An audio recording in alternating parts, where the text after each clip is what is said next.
Let's just do the 5-second MTV level summary of what's going on in the chapters. He gave a speech, an inaugural speech a couple weeks ago that was actually beautifully delivered. I actually did color commentary for KTVU on the speech, and I don't think I've ever seen a speech in politics more professionally delivered than Arnold's speech. And for that matter, that of his wife. It was truly masterful performance.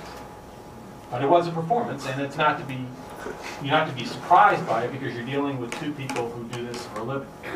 But it was well received. It struck all the right notes. It was extremely bipartisan in tone. It was eloquent in parts, and as I said, it was beautifully delivered and it was short. He then followed that up with appointing the first of the people to his administration. He has several thousand appointments to make, so he can only really scratch the surface in the first couple weeks. What we saw was something unusual in a departure in California, namely appointment of people from the opposite party in relatively important cabinet positions, and that is an important departure.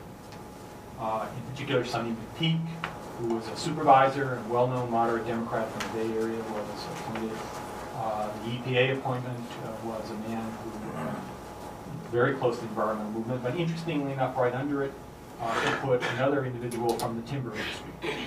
So what we can say is that what he's done is very ambitious. It's an eclectic cabinet. The interesting thing about eclectic cabinets, which we know from our political science literature, is that they are high maintenance. That is, if somebody's got to sit and adjudicate between these different viewpoints, they're not all on the same page. And they're not going to get on the same page unless somebody puts them on the same page. So the interesting thing is he set up a government which internally could be fractious and problematic unless he invests the time to make it happen, to get them on the same page. On the other hand, Arnold's only spent 6 days in Sacramento since the inauguration. So if he's not going to do it, somebody in that administration has got to take the time to make that work. Quickly hit some of the issues that are being discussed. Driver's license bill, SB 60, a bill that was passed in the last days of the Davis administration, signed by the governor in the hope that it would get him Latino votes. The purpose of the bill was to give driver's licenses to undocumented immigrants, and it proved to be, by all the polling, the most unpopular thing that the governor did in the last year. Over 60% of voters are opposed to this license. Arnold promised to revoke it. That is, a version of that bill was repealed. The bill was repealed on a unanimous vote in the Senate when the author of the bill pleaded with the fellow senators to vote for the repeal because he believes, Gil Cedillo believes that the governor will work on a compromise bill in the future. And it's now going to the Assembly. The first thing that Arnold did in office, moments after he was in office, was sign the repeal of the motor vehicle license fee. That takes a budget situation, which is already difficult, makes it worse. Over the next 2 years, it's going to cost $4 billion, and it takes an $18 billion two-year deficit and projects it up to $26 billion deficit. So a very popular act. He dramatized it by going to the San Fernando Valley and showing up at a car dealership. And in fact, by the way, car sales in California are up. This is a good time to buy a car in California because the license fee is down. Budget deficit is on everybody's mind. Two issues that have to be dealt with before Friday. One is whether there will be a bond floated for $15 billion. And the second issue is whether it will be tied to a new spending cap. We've had a spending cap called the GAN initiative. This would be a more stringent spending cap that would deal with general revenues and would tie it to inflation and population, or personal income, growth in personal income, and to population growth. There are a lot of holes in it, and I'll talk about that later, but that's what the cap would do. They have to do that by Friday. If they don't do it by Friday, it can't get on the ballot for the March election, and they want it on the ballot because they need to float that bond really quickly. Workers' comp, very complicated issue. To make a long story short, there's $26 billion to $29 billion a year spent in California on workers' comp. It's risen exponentially, and there's a real question about whether the reform passed by the Senate last session is adequate, and they will fight about that. And lastly, there's the issue of the Indian gambling industry. To make another long story short, Governor Davis, in the time of prosperity, signed a bunch of compacts with the tribes that basically gave them slot machines in exchange for very small amounts of money to the state. Some states, such as Connecticut, get 25% of the revenues out of gambling. Schwarzenegger has suggested that he wants to get 25%. So those are the issues that are on the table. They're huge issues. They're complicated issues. Workers' comp is a huge complicated issue. The budget is a huge complicated issue. And the legislature, are being forced to deal with this in a very short period of time. So that's where we are. All right? That reviews the bidding and where we are. Let me make some observations and then hand it on. First, interesting thing is that while Arnie's rhetoric and his appointments are definitely bipartisan, his politics are very partisan. And I mean by that what Arnold has said is that he will campaign in the districts of Democrats that do not vote to repeal the driver's license bill and vote for his bond measure and vote for a spending cap. He's actually started to go out into their districts, into the Central Valley, into the San Fernando Valley, into San Diego, all the places where the moderate suburban Democrats are representing seats. And the governor has said what he's going to do is he's going to campaign to put pressure on them. Now, the interesting thing is that it's not just the Democrats that are balking at his plan. McClintock and the conservatives are having a hard time swallowing the $15 billion in bond. And yet, Governor Schwarzenegger has not said that he is going to campaign in the conservative districts to try to kick them out. And there's obvious reasons for that, but it is interesting that he's getting revolt on both sides, but he's going after the Democrats. So even though the rhetoric was bipartisan, the politics are shaping up to be fairly partisan. Secondly, it's kind of interesting to ask the question, how do you put pressure on a legislature with a mandate that was as vague as Arnold's mandate? Because one of the hallmarks of the campaign was he didn't give any specific points about workers' comp. He didn't give any specific cuts on the budget. He didn't give any details about a lot of policies. And so how then do you go from the fact that you happen to win the election by 15 points or whatever to the specific mandate that, yes, the legislature should sign workers' comp reform the way he dictates it, or yes, the legislature should go for the $15 billion bond, because you don't know from the election results that that's what people were voting for. Now, I think there's a way around that, and that is you can look to the opinion polls, and you can see on the driver's license bill that the driver's license bill was very unpopular. And you can infer from that that he probably does have a mandate on the ones where, on those issues in which he's very close to the majority opinion.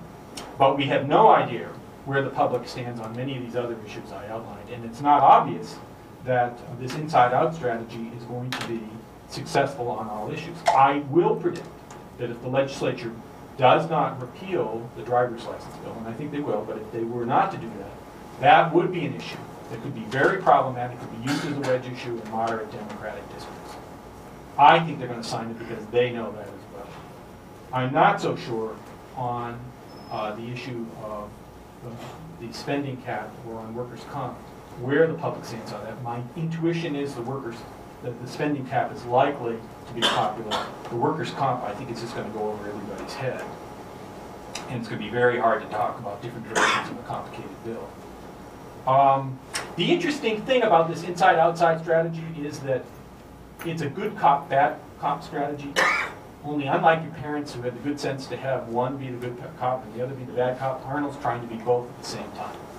He's trying to be the good cop and the bad cop. He's invited Democratic legislators in to have a cigar in his patio, but at the same time he's gone into their districts and said, I'm going to take you out. He's actually used very strong language about what he's going to do to them. So the question is, how do people deal with that kind of schizophrenia? We know that as a child rearing technique, it produces some screwed up kids. Nobody in this room does. But how much more problematic is it when the same person is at one minute cajoling you and or encouraging you with cigars, and on the other hand trying to bash you in an electoral sense. Lastly,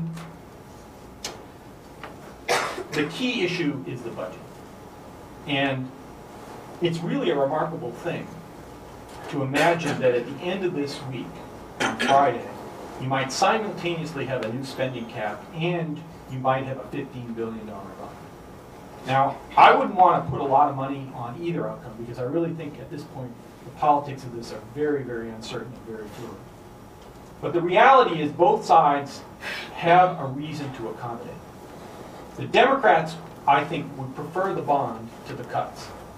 Because almost certainly if you don't get the bonds, you're going to have the cuts. And then you're in a game of chicken with the Republicans. Will the Republicans really want to cut as deeply as they will have to if they don't have the bond?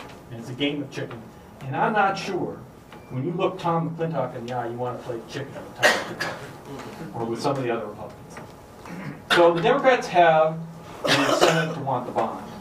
And the Republicans have an incentive to want the spending cap. Because having gone through all this trouble to recall, having fought in the last two budgets not to sign the budget until the end of the summer, I think they want something to show for all their efforts, and the spending cap would be a huge victory. So they both have something to give. The spending cap that Arnold has put on the table is unlikely to be acceptable to the Democratic Party as it is, because one of the things it does is it gives the governor the unilateral power to make mid-year budget cuts if there's a drop in revenues. And that's a revival of an old Governor Wilson idea. Governor Wilson actually floated that idea in the early mid-90s. I don't think the Democrats in the legislature are going to want to give the governor that much power. So I think they'll certainly take that one out. But I think Arnie might sign a budget cap that says budget cap and give up on having the unilateral power to make the cut. So I think it's possible that there will be a compromise and that there will be action by Friday. But again, I wouldn't want to bet the family fortune on this because, and not that I have a fortune, of course, but if I were to have a fortune, I would not bet on that because I really do think that this has a lot of flammable components in it. And these flammable components could erupt into an uncontrollable blaze at any point during this week, whether we're talking about John Burton, whether we're talking about people's reaction to Arnold going into their districts and campaigning against them, or whether we're talking about inflexibility on the issue of whether the governor will make mid-year cuts unilaterally. Any of those things could tube the negotiations. So I regard them as something in the, they're a little bit more hopeful than the Israel era negotiations, but not too much more. In Sacramento, California television stations are actually opening up news bureaus. Sacramento is now so interesting in even local television that they're adding bureaus there. My paper, which of course has a bureau of several people in Sacramento already, is adding a position simply to reflect who the new governor is and the excitement and the changes that will be happening in Sacramento. A couple days before the election, I got a call and did an interview with Danish television. Danish television was real interesting. I said before we started, well, do I need to do sort of as Bruce did, give a little primer of what's happening? Oh, no. They know all about Schwarzenegger. They know all about your budget deficit. Just talk to us as if we're a California crowd. The world was following this. Bruce talked about the inaugural address. I was flying somewhere, and I was flying out of, I know in the airport, I happened to have a layover right when he was speaking. There were people crowding around the television set watching the governor of California give this speech, which you go back decades in California. You could never find a crowd of people, even in California, crowded around a television set to listen to the governor-elect. Of course, the attention was international. I brought one example from something over the summer, which I picked up from the Times of London. It was fun all summer reading what people said about California. They said in one of their editions, and maybe it was August, They talked about, they're trying to explain to the people of London what's going on in California. They talked about how the hardened pioneers from northern England, western Scotland, and Ulster settled in California in the 19th century. And they brought with them a, quote, fondness for rabble-rousing that has been transformed to the electoral arena. The result was that Britain exported to California a culture associated with savage violence, lawlessness, and enthusiasm for magic and mysticism, high rates of illegitimacy, often the results of rape. So when you get looks from people when you're in Trafalgar Square, if you tell them you're from California, now you know why that is. And I mention all this not only to say that it's been a real fun story to cover, but also to explain for a moment the depth of the bully pulpit that Arnold Schwarzenegger has. This guy has an opportunity that no other governor of California, certainly in my lifetime, has had before. I mean, in order to be governor of the biggest state in the country, you have to have a certain amount of of political wherewithal, a certain amount of charisma, you would think. But Ray Davis, Pete Wilson, George Duke Majan, these are not colorful people who folks in Sacramento have been that interested in, let alone around the country. If Arnold Schwarzenegger decides there's a program in Oakland that the world ought to know about, the world will know about it. If he wants to go out to Loma Vista and say, this after-school program needs a little attention, he calls a press conference. I don't know if Danish TV will show up, but he will have an audience there. It gives him an enormous amount of power to at least bring attention to what he wants to do.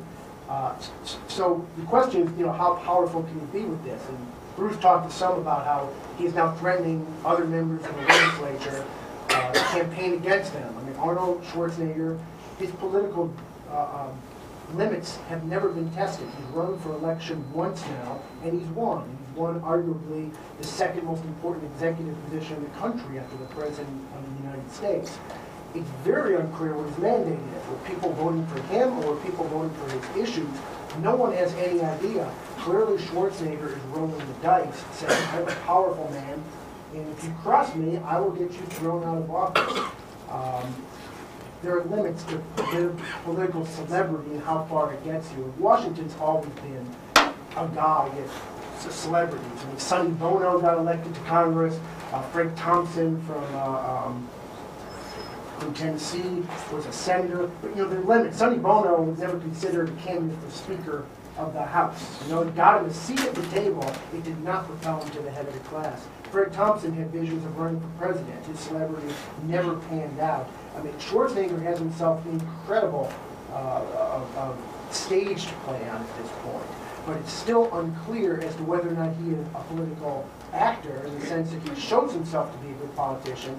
And after watching him just in Washington for that 48-hour period when he was here, he's an amazing political actor. He's got it's hard to explain the gestures, the arm around the other person, the stern look, the happy look. He's got it down as if he's been an actor all his life. I'm not sure that it would come as naturally to a lot of people, but he's really good at it. But when you ask him substance, he tells you nothing. The budget will be times when he's going to have to be detailed. He hasn't been detailed yet, so we simply don't know. A lot of politics is about theater. He's very, very good at that. A lot of politics is about building consensus. It's about working deals, about building coalitions. We simply don't know whether or not Arnold Schwarzenegger is any good at that. Just briefly touching on a few issues that have come up. A lot of Republicans say that California is now in play. Now that they have finally voted for a Republican, perhaps George Bush wins California in 2004. Bush wins California in 2004, the election's over. We won't be worrying about a couple votes down in Florida. It'll be a slam for the Republicans. Personally, I hope that California's in play simply for my own professional reasons, because they return my phone calls when they think that the swing voters from California might go one way or another. Personally, we can talk about this more later in questions. I don't really see how California fundamentally changed its political stripes by electing Arnold Schwarzenegger. And there's still certain issues, the environment, abortion, gun control, they keep California a very solidly Democratic state. And Bush spends his money in California. Maybe he draws some Democratic money to the state. It's an elaborate chess game. But I don't really see how it fundamentally changes the national political scene. The honeymoon has been very, very short. It was professor down at Claremont McKenna College, who before the recent troubles said his honeymoon was shorter than Michael Jackson's and Maria Presley's, which now has a new strain, sick California. But the honeymoon has been very short. You know, I've been on the phone with people in California who, I just got a couple hours ago, I was talking to Assemblyman Marc from San Francisco, who admittedly is in a different position, because while the rest of the state is voting to throw Gray Davis out and to elect Arnold Schwarzenegger, San Francisco is not only voting for Cruz Bustamante, 8 out of 10 Californians were voting against the recall of Gray Davis. So San Francisco is a bit of an island, which I should quickly add is why, when asked beforehand what was going to happen, I told everybody, oh, you know, Democrats are going to come home. Schwarzenegger's a fascinating phenomenon, but you know, I don't think it's going to happen. Of course, the recall is not going to happen. Because I spend all day talking to people in Northern California who are hopelessly out of touch with the big spot in the state.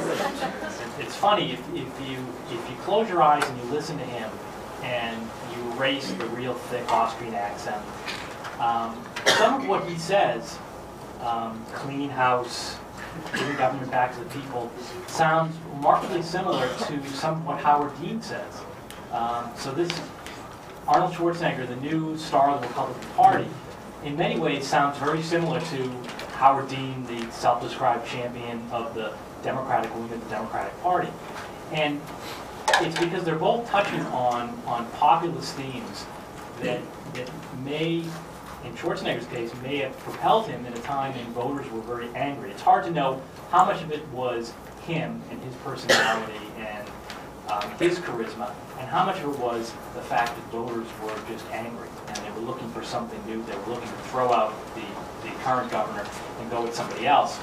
And you can read into that, in many ways, the rise of Howard Dean amongst Democratic voters, the anger that they felt, particularly because of the war in Iraq, propelled him from a virtual second-tier nobody, small state governor from Vermont, to the front runner for the Democratic nomination.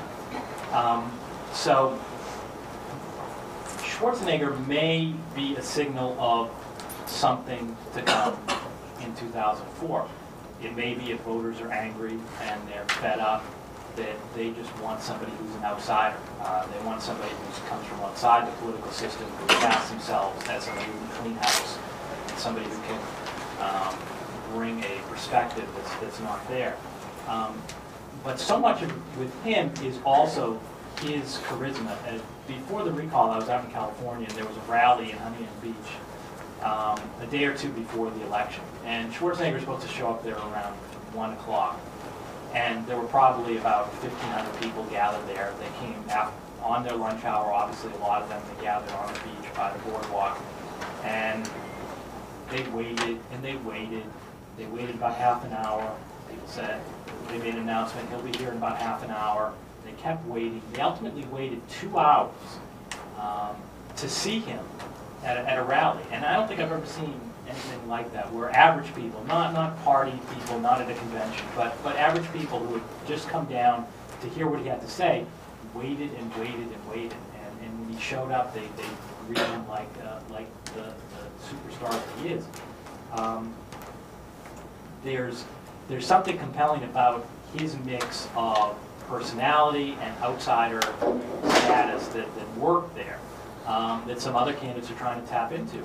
There's a woman who's looking to run for the U.S. Senate in California against Barbara Boxer named Rosario Marin. She's the former treasurer of the United States. And her strategists in the past week have been casting her as very similar to Arnold Schwarzenegger, that she's a moderate Republican, that she's an immigrant like Arnold Schwarzenegger. She came to this country as a teenager. She wasn't born here. That she has a compelling life story. In a sense, trying to capture a little bit of what Arnold Schwarzenegger had to propel her candidacy.